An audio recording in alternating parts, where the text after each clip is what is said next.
Welcome back to Bleach Anime Review. This is part 7, and I'm going to review this season I just finished up, season 14, Follow the Espada arc. Yeah, this is the season that finally ends the Arrancar arc after it's been going on since season 6. Yeah. So, you have an arc that lasts for a really good period of time. It lasts for almost half the series. It's kind of similar to how with Naruto with the Fourth Great Ninja War. Though, like that, we have 2 filler seasons. In the case of seasons 9, actually it's 9, 11, and 13. Though 11 is not a filler season, that's a canon season because it explores stuff in the past, but it's not technically part of the Arrancar arc, but I kind of counted it because it sets up some stuff that happens in modern day. But not for this particular arc. This particular one, basically, when the season starts up, it picks up right where season 12 left off with Ichigo and Urahara basically fighting. And this fighting lasts for the first handful of episodes of the season until he's finally defeated after, well, Ichigo goes to a new hollow form. And he just slices off his couple of his limbs and one of his wings. And then eventually he breaks through, and the other way he breaks through is after he accidentally stabs Uru in the chest. In his stomach, with his Zanpakuto. Yeah.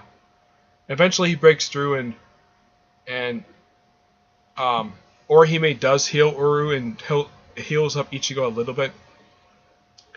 But yeah.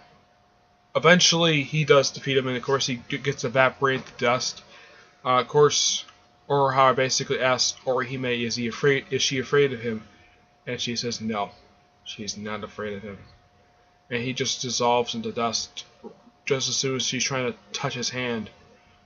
But I guess that she kind of changed him. That's my personal guess. I really enjoy this particular Arrancar. He was a really interesting character. It was sad to see him go, but at least they developed him a good amount. Then came the stuff with, of course, you have Yami first fighting Chad, Rukia, and Renji for a while. And then Byakuya and Kenpachi show up and they just basically slice and dice him, even when he's in giant size form. Eventually they do kind of defeat him. And of course, Marikusi, I think his name is, Marikusi Kakashi. He shows up with his lieutenant. And it's like, okay, let's end it, and this is after Ichigo is like seeing everybody, happy to see everybody again, and he's like, you don't address me formally. I'm a business ship authority. You address me by my full name. You don't address me by captain. Maybe because he doesn't like him very much. And then Regina Urahara shows up, and she says, Mr. Urahara. He addresses her with formal authority. I think she's practically the only one he does. Everybody else addresses by their first name. Well, with the exception of her and the Captain Squad 7. I think that's it. Oh yeah, I think he barely knows the Captain Squad 8. Yeah, he barely knows him. But he calls Toshiro by his first name. The Captain Squad 13 calls him by his first name. He doesn't have a problem with it, but apparently a few people don't like it when Ichigo calls him by their first name, which is odd. And yeah, and Urahara is like, yeah, I'm gonna go with them through that Gorgonta. Yeah, that gigantic hole thing which sends hollows through. And Ichigo had to go through because he's the one who can stop Aizen, and Urahara just volunteers to go with him. He's like, okay. And I really enjoyed, I thought it was so funny that Ichigo poked fun at Murasaki, and he says, yeah, you were Kisuke's apprentice. And weren't you? Now, would he be laughing if this thing didn't work? It seems like he was about to hurt him, and then Ichigo's like, see ya! He just jumps right through with the captain. They're just so funny. Oh yeah, and there's this thing where he just makes a joke about the fact that, well, first he's running, and then of course Urahara's like, yeah, can I run in front of you? Because apparently He didn't see his, because Ichigo didn't see his Shikai. Yeah, he didn't get chances. He never saw it. He's like the only one who never saw it, so he's immune to it. So he's like, okay, can I run in front of you? Like, she's like, and of course she's smiling. He's like, okay, fine. And of course the relationship path is actually a lot more stable, a lot more smooth with her than it was with him. And he's like, yeah, I'm the one with like one sleeve, and I've got half my spirit energy. And Urahara's like, okay, you can run back in front of me now, and I'll just restore your, I'll heal the rest of, I'll finish healing you. And eventually he gets there. Of course, he tries to take on Aizen, and he gets there after everybody is like when Aizen's about to get the final blow on the blonde hair. I think his name's Shojin, the guy from the Visors. Yeah. Also, I should point out when the Visors show up, it's actually quite a bit of a surprise. Yeah, it's like, okay, Aizen, Gin, and Toshin basically are surrounded by flames. They have been that way since the start of season 12, and they finally get free after Wolverine basically frees them. Excuse me. And it's like, okay, you have these Visors show up completely out of nowhere, and it turns out the reason why they're there is because Lieutenant Squad 1 basically let them in. Yeah.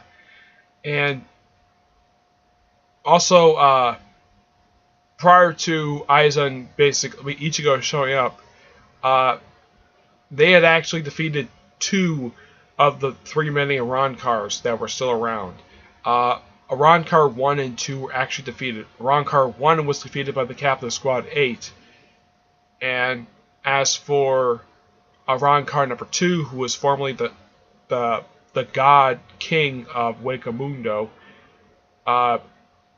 he was defeated by the big guy, the one who used to be lieutenant of the Kido Corps from the Visards.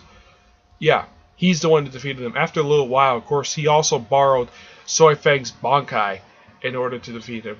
And of course, she also lost part of her arm thanks to him when he was in his resurrection form. Apparently, whatever he touches basically rots away. I'm like, okay, it's a bit odd, but okay. Yeah, and so he used the same thing on the big guy. We lost his right arm, so he transported. So, in order to finally defeat him, this is of course after he had lost part of his skull after being blasted by Song Fang's Bankai.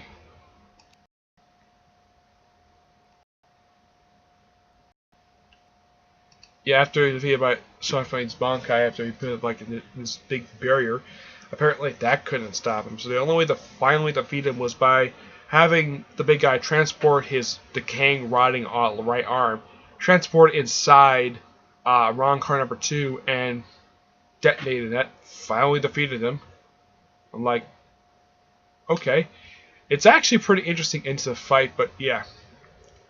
Now Ichigo at this point is still very weak, and he wasn't able to defeat Gin after fighting him briefly, and of course before he started fighting Gin, well actually scratch it. Well, before he's about to Aizen's about to explain Ichigo about his lineage, and then Ichigo's father shows up completely out of nowhere. I'm like, how the heck did he get there? Unless he was already there. And this is something that really kind of bothers me. How come he doesn't interact with anybody else aside from Ichigo? And of course, Aizen and Gin. He doesn't interact with anybody else. And of course, you have everybody. And of course, they decided to talk for a bit. It's like Ichigo, like he wants to explain Ichigo, like what's going on, like how is he a Soul Reaper? And Ichigo's like, I don't have any questions for you right now, but we'll have this little conversation later. And his father's like, okay, fine, we'll do that.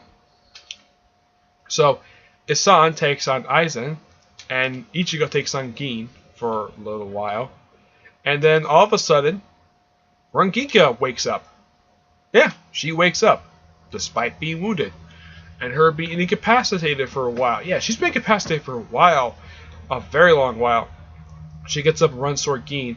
And somehow she gets to the Soul Society, to the Shokan. I'm like, did she run to Ichigo at some point during that? Because Ichigo was in the precipice world, and Aizen got to the Soul Society, got to Korokoro Town, and he ran into a couple of Ichigo's friends. Actually, three. They ran into Totsuki, Keigo, and of course Don Kanoji.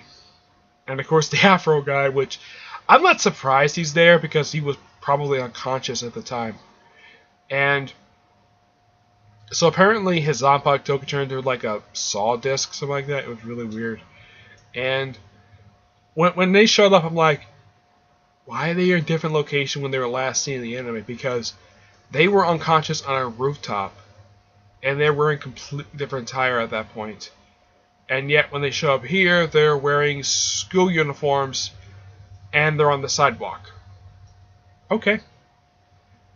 I guess, because it's an adaptation, I guess they tried to ignore, because, well, I guess the Karakuriza two-parter is a filler.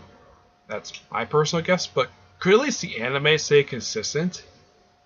Because last time I saw these guys, they were unconscious on a rooftop, not on a sidewalk. And they were definitely not wearing their school uniforms. I honestly don't know why they said to change that for, but they did. And of course, they just happen, while they're looking for their friends, of course, they run the Chizu, who is, well, Keigo carries her. And he makes a joke, it's like, huh, I didn't know she had big breasts. Okay. Fine. And of course, Takashi still beats him up for being an idiot. And of course, they run to Aizen because, well, they have spiritual awareness, and he barely kept alive. But then Don Kanoji shows up, tries to take him on, and he does his really silly interjection. And I was just like, who the heck is this guy? And then Rangiku shows up, completely out of nowhere. And Tatsuki is basically saying in her mind, instead of actually talking to Rangiku, like, she's wearing a similar kimono like Ichigo does. Is she a friend of Ichigo's? As far as I know, they never follow up on this. Well, from what I've seen so far. But it was nice to see her show up despite her being wounded. And yeah. And then of course Gin takes her away. Okay, for some reason, I have no idea why. And then he sort of knocks her out. And then he claims he kills her. He eliminated her. Then somehow he uses his sword to stab Aizen in the chest, take his Helku, and just run away. And then he goes to another transformation. And then of course he takes out Gin. Of course Rangiku shows up to see him sort of die there. And here's something quite weird about Gin. A lot of the time when you see him, he has his eyes closed, but he very rarely opens them. And I'm like, okay. And that's something that really bothers me about Gin. Okay, why does he have his eyes closed, and why does he keep his eyes closed, and why does he very rarely open them? And if that's the case, how the heck does this guy... Okay, Dad. How does this guy actually see where he's going if he has his eyes closed? I mean, how can he do this? Okay, unless somehow he can see really well with his eyes closed, that is something new to the show. I don't know if the manga ever explained this at all, but in the show they never bothered to explain this at all. Yeah, and of course, apparently, prior to him taking Aizen, he apparently apologized to Rangiku for wounding her, and apparently she forgave him. And it turns out in flashbacks the reason why he actually killed Aizen was because years prior, Aizen's experiments actually hurt Rangiku when they were much younger. And she looked like she's a teenager at that point, and of course she's still doing the whole revealing her cleavage thing even when she was younger. I would say she's now probably in her mid-30s. That is my personal guess of how old she is. I honestly don't have any idea. Because, well, she looks at that, but as for honestly how old she is, they never do in the whole show. Nope, they never do. But yeah, and then of course you have Ichigo basically reforming, training to undergo final Getsu Tenskai. And apparently and he also goes to his mind world in his Bankai form, which is something he's never done before. And apparently his his and Zangetsu is basically because he went there as Bankai form, he's actually much more younger than he normally is. And apparently the source of his sorrow is actually his hollow form, and he looks completely different, where his hair is long and apparently the only way to teach Final Gensu is basically surrender to his sword. Okay. And apparently Final Getsu Tenskai is him basically getting this he gets wrapped this stuff and his hair turns black, and I'm like, okay. And eventually he does defeat Aizan. He does defeat him, and of course Kisuke shows up and just seals him.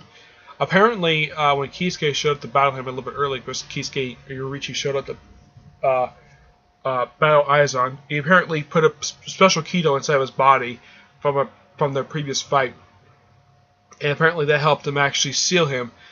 And eventually he is captured and sent to the Central 46, which somehow they were able to get more judges, despite the fact that most of the series there is no Central 46 because all of them were massacred by Aizan during the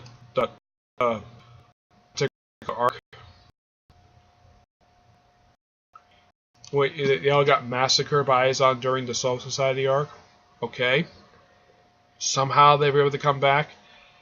It's never really explained how they were able to come back. And because of all the crimes he committed, originally he sentenced to 18,800 years. But because he's openly insulting them, like, okay, yeah, because we're mortal, we can do whatever the heck he wants. So he is eventually sentenced to 20,000 years in prison. Wow. I guess they said sentenced that because he's immortal. And they can't apparently kill him for some reason. Nope, can't kill him. And of course, like, in the aftermath of everything, basically, Ichigo is basically still in his all long hair, have the chain wrapped on his arm, and have sort of basically his Zanpakuto toe fused to his hand, and his little thing at the end of his between his handle and the blade looks more like a very thin swastika, but it's never really fall upon. But yeah, and apparently during his whole training, apparently his father was not. It was basically because he lost all the spirit energy, so he was unconscious. So yeah, and eventually, and because the fact that his friends saw him in that form, and they were afraid to talk to him because they were afraid of that form, and basically Kisuke sent him back to the real world. And excuse me, and he says, "Did you alter the memories?" He says, "No." Good, because I'm tired of hiding from them.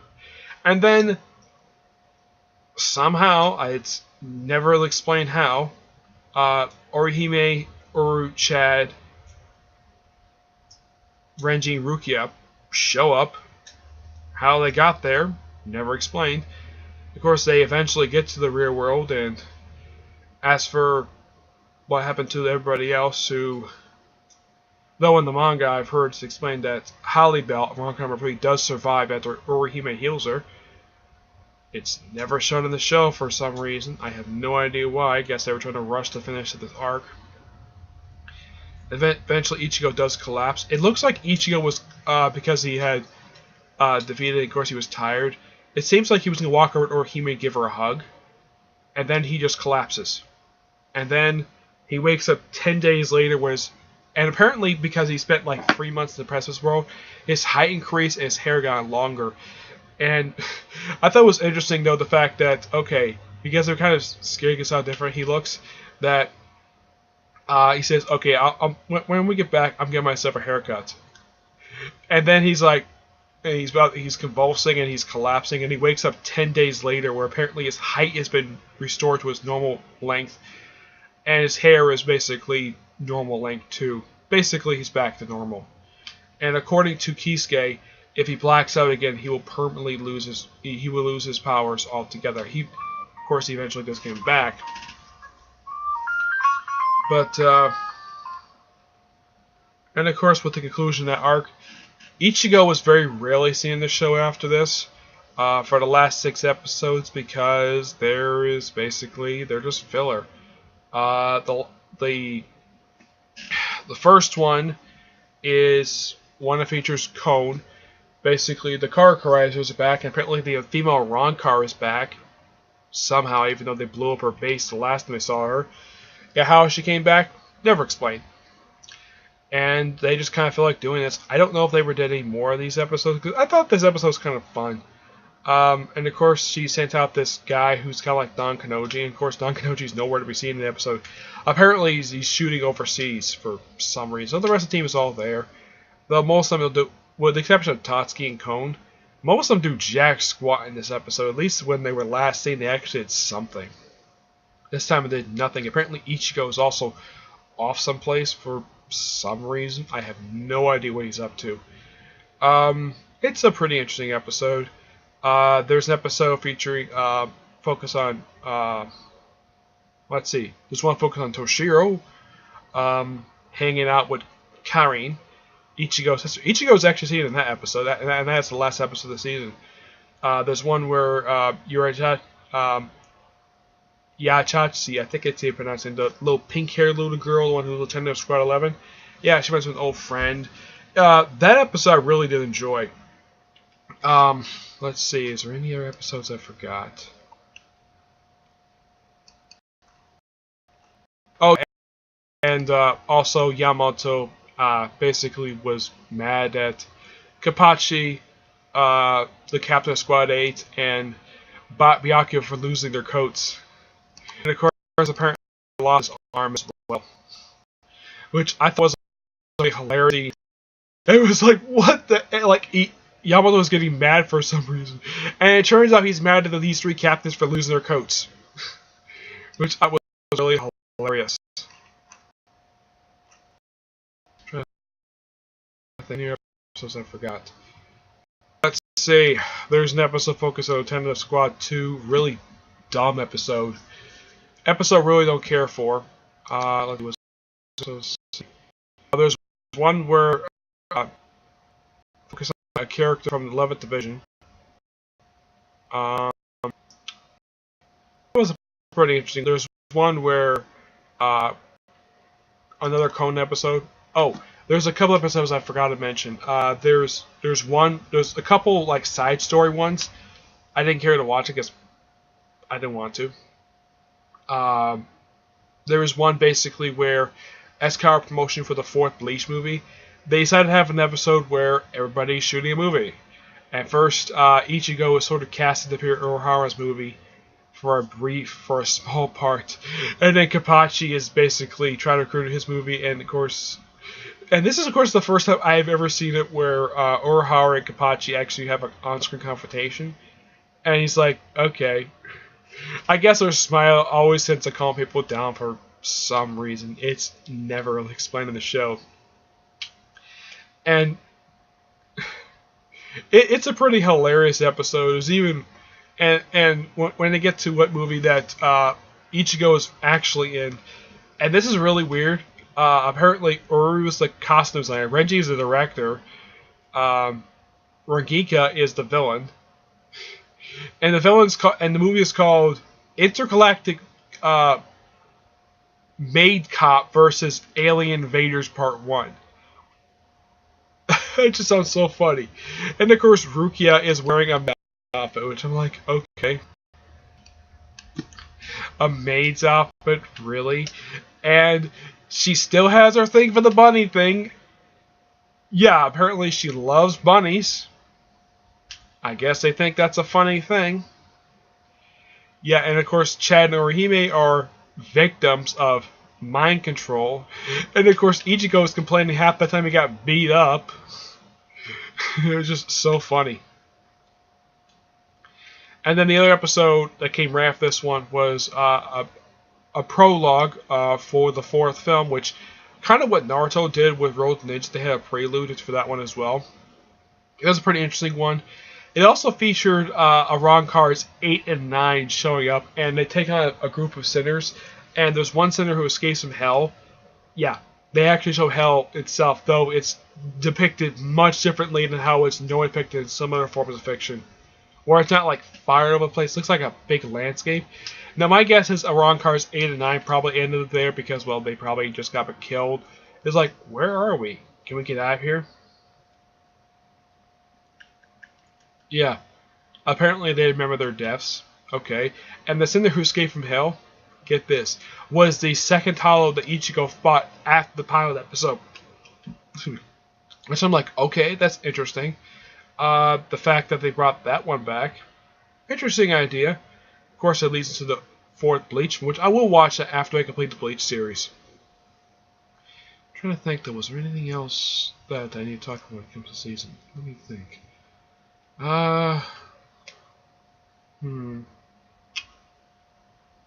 Not really, no. Yamamoto basically takes on Worries and actually defeats him. And his Zanpakuto gets sealed up. Well, his Bankai gets sealed by Worries. Yeah. I'm trying to think, was there anything else? Let me think. Nothing much else I could think of. It's like they had scenes that were there, but they forgot to adapt them. Maybe they run out of time. Who knows? But it just seems odd that they wrap up the Arrancar arc with episode 310, and then have the last 6 episodes be filler. Oh, and by the way, how many filler episodes are there this whole season? Out of a 51 episode season, let's see, there's 6, 7, 8. There are 9 filler episodes in this season. Yes, there are 9. No joke, there are 9 filler episodes in this season.